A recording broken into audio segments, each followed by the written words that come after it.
Hi, I'm Mike. 2018 is all but in the books. Only a few hours of it left. And as we head into the next year, today we get a chance to look back at the highs and the lows, the numbers, and what the future holds for our Wyoming life.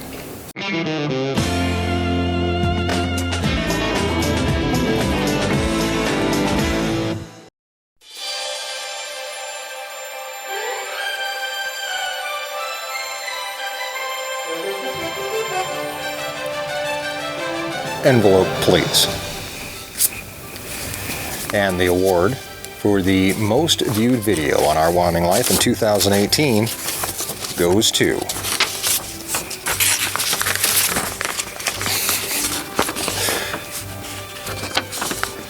with 390,000 views, most of them gained within the first 2 weeks of being released, before it was stopped dead in its tracks. 1.5 million minutes, almost 3 years of total watch time. The most viewed video for 2018 for Our Wyoming Life was putting the bulls in with the cows, the original uncensored version. Boy, wasn't that a kick in the gut. You know, when I watched that video kind of start to climb up in the rankings and all that good stuff, I was ecstatic. The first week, 170,000 people saw it. By the next week, it was at 320,000. And I kind of got to thinking that it was going to be the video that might put us on the map, might give some really good exposure to agriculture. And then it all came tumbling down. After being reported as inappropriate or sexual content, it was shut down and laid to rest, still barely moving under the rule of hear no evil, speak no evil, see no evil. That was a tough one to come back from, but we did. And once again, we filled up an entire year from the ranch, bringing you along for every last bit of it that we can. Now, we go to only a few minutes with you a week, but we always try to bring you the best of what we have. Sometimes it's not rainbows and unicorns, but it's all real. And it's meant to bring us all a little bit closer to something that does matter, and that's our relationship with agriculture, where our food comes from, and the families behind it. With 2018 in its last throes of life, I look back at this year and what made it special. The good and the bad. Stick around, because we're not only going to look back at some of the highlights of this year, we're going to look at the numbers behind YouTube and what the future holds. A life that we never would have dreamt for ourselves. A life that, when it really comes down to it, is all thanks to one person. And his name was Gilbert Otokoven.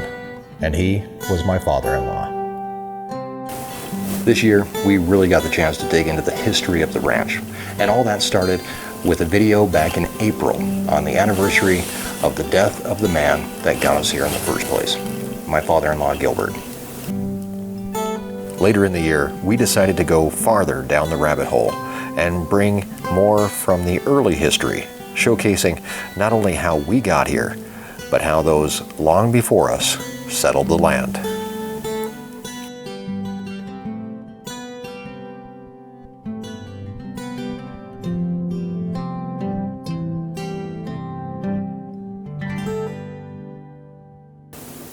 These kind of videos are a little different from the norm, but we really wanted to show people why the ranch was so important to us.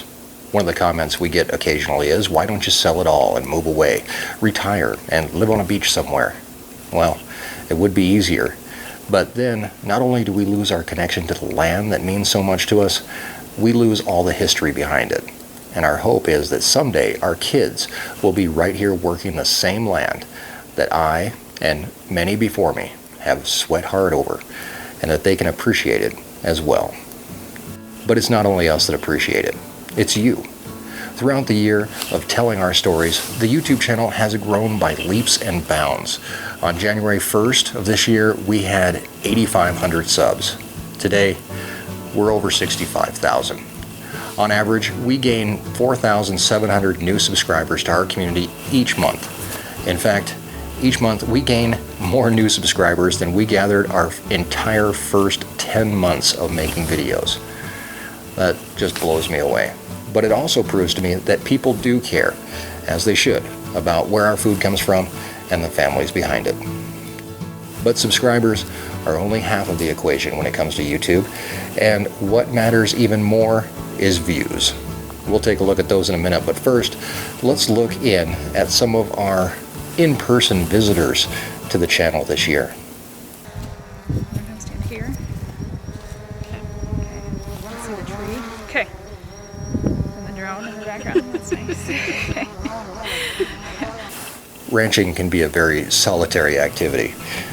In fact, most of the time, you're off by yourself, whether you're checking fence or feeding cows, but it's nice to bring in new blood and new faces. Dead air is a problem. Dead air is a problem, but mumbling doesn't help the problem. See, I didn't have radio We give you training. we give you a I can identify the problem. I just don't know how to fix it. I don't know how to fix it. But Clear back in January, we had our very first guest on the couch during a live stream. Blake from another Wyoming YouTube channel called Guy in Wyoming. But it didn't stop there. Erin invited her friend and the county horticulturist Hannah out to help prune apple trees. Taking sections about a foot apart, and the idea is that you're wanting these branches to grow out, and so that you have layers. And we had friends stop by from North Carolina. And as they learned, if you stop by, you get put to work. Our friends Dave and Tammy are here visiting, and luckily for us, they find it fun to help us with our work. We put them to work hooking up water and laying irrigation. Hunters came in to visit during another live stream. Bob is here hunting this week. You guys got here opening day. We got here on Sunday, Well, yeah, you got here on Sunday, but you started hunting opening day, correct. When it comes, we have a lot of questions. A lot of people ask about antelope hunting. If you have a question for Bob, feel free to throw it up there because I'm sure he'd be happy to answer any question that you have. And even the owner of our local feed store couldn't escape the camera. Hi, I'm Jess Govin, and I'm the current owner of Govin's Farm and Ranch Supply in Gillette, Wyoming, formerly known as Thar's Feed. As she let us go in and take a look around and get to know her store. 1977. I started working here in 2005, I believe. I think it's been 13 years. I came to work part-time here. I just went from being part-time to full-time pretty quick.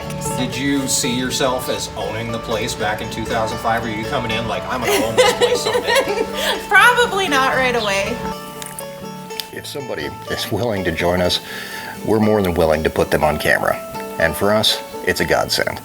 Because I know all of you get tired of looking at me pretty quick. But someone is still watching. And one staggering statistic that's worth looking at is the number of views on Our Wyoming Life and how they add up fast. This year, we received 6.7 million views, leading to 43 million minutes of watch time. 43 million minutes equates to about 730,000 hours over 30,000 days, or 83 years of total watch time on Our Wyoming Life in 2018. That's a long time to be watching, and even longer to be staring at this mug. Lucky for you, there's a much prettier face that you can be staring at, and that's my wife Erin. Over this year, she's really coming to her own on the channel. I think the episodes for me that are the most fun are the ones that seem so off the wall. Doing the lip sync challenge was a huge step outside of our comfort zone. Seen all this lip sync challenge stuff that's been going around on the internet? No. What do you got? Look, our local Campbell County Sheriff's Department did a lip sync challenge to Shania Twain. Let's go, girls.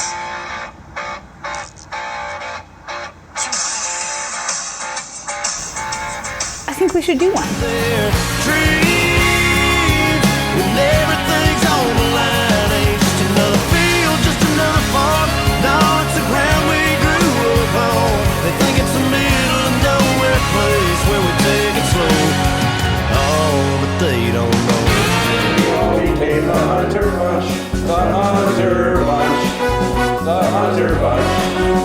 That's the way we became the Hunter Bunch.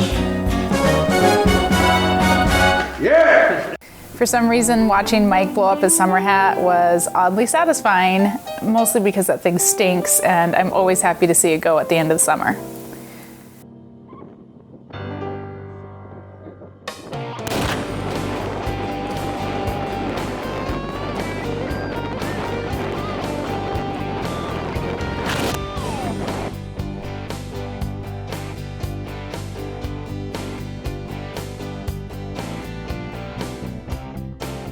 But my favorite episode this year was cow tipping, snipe hunting, and the elusive jackalope. It was really fun to go out and try and film Mike tip Bambi over. She's always such a nuisance, and she's such a loving, friendly cow that it was such a challenge to try and get her to stay in frame and for Mike to be able to try and tip her over, and she obviously had no interest in being tipped. The inordinary, the odd, and the bizarre, and also the curious. Every state has their oddities. In Texas, it's the chupacabra, which might be a coyote with mange. In New Jersey, it's the Jersey Devil, a creature with bat wings, goat's legs, and the head of a horse, which seems like a great thing to name a hockey team after. Or This year also saw the project list come into full swing. Each and every Tuesday, we have the chance to do something around the ranch together. And cows need water. And this morning, we have a very serious problem with a hydrant that supplies water to them, and we have to get it fixed. Some successfully and some not so much. But no matter what we do, we definitely learn along the way. Net wrap is a petroleum-based product, and apparently the net wrap that we didn't get into the incinerator last night when the girls were loading it was a bit too close to the incinerator and got too hot, bursting into flames, letting it burn for a while, as long as there's somebody here to watch it, and once the net wrap is gone, we can douse the ashes with a hose. I guess with over 56,000 new subscribers coming into the fold this year, we can expect to see some go too. And this year, we lost 8,000 subscribers for one reason or another. But as things go, it's sometimes just part of ranch life. Hi, I'm Mike, and this is part 2 of saying goodbye to the pigs. It's time for them to go, and it's not going to be easy in many different ways. Today is Bubble the Bull's last day here on the ranch. And today is the one paycheck of the year that the ranch gets. It's sale day. And even though friends come and go, there's still plenty of work to be done as Erin and I tackle the ranch. And usually, it's just the two of us. This board here on the ground is our spacer board. The garage door that needs to go in here needs to be 9 feet. So the board will make sure there's 9 feet in between these two inside posts. I'm not going to claim all the glory. Today is actually our 10-year wedding anniversary, and I can't think of a better wedding gift than a completed high tunnel. Well, I'm excited. 99% completed It's high almost tunnel. done. Hi. How was feeding? I made it. I did it. Any trouble? No, nothing broke. I didn't run into anything. And they're eating. So from good food, Now here's a very important question. Is the cake the best part? Do we even like carrot cake? Or do we just all love cream cheese frosting so much that it makes the carrot cake tolerable? to good work. His mom has left him. He's alone and cold and sick. Cows, just like most animals, can sense sickness in their offspring. When they know it's something that is life-threatening, sometimes they'll just leave their calves to die. But we can't let that happen. It has truly been our honor to have you along for the ride this year, even if this is your very first video with us. And if it is, please consider hitting that subscribe button and continuing with us into a whole new year. What's it got in store? Well, we have some idea. Calving is coming up soon, so are farmers markets, haying, tractor maintenance, fencing, doctoring cows, seeding, and a whole lot more. In fact, this year, we invite you onto the ranch itself. On August 24th, we're hosting the very first Ranch Roundup, and you have a chance to come and hang out with us for the day, and with each other. We're gonna have food from right here on the ranch, games, tours, special guests, and a whole lot more, including a live stream in front of a live studio audience, where you can come and sit on the couch with us. Speaking of, our next live stream as we kick off the new year is going to be January 3rd. That's Thursday at 7 p.m. So come and join us in our brand new live stream studio and chat with us in real time. Ask your questions or voice your complaints. Either way, we love having a chance to get to know you. So that's it. 2018 is all but done. Another year's in the books, and I'm happy that we got to share it with you. Here is to another great year. Not for us, but for you. I'll see you next year. And until then, have a great week. And thanks for joining us in our Wyoming Life.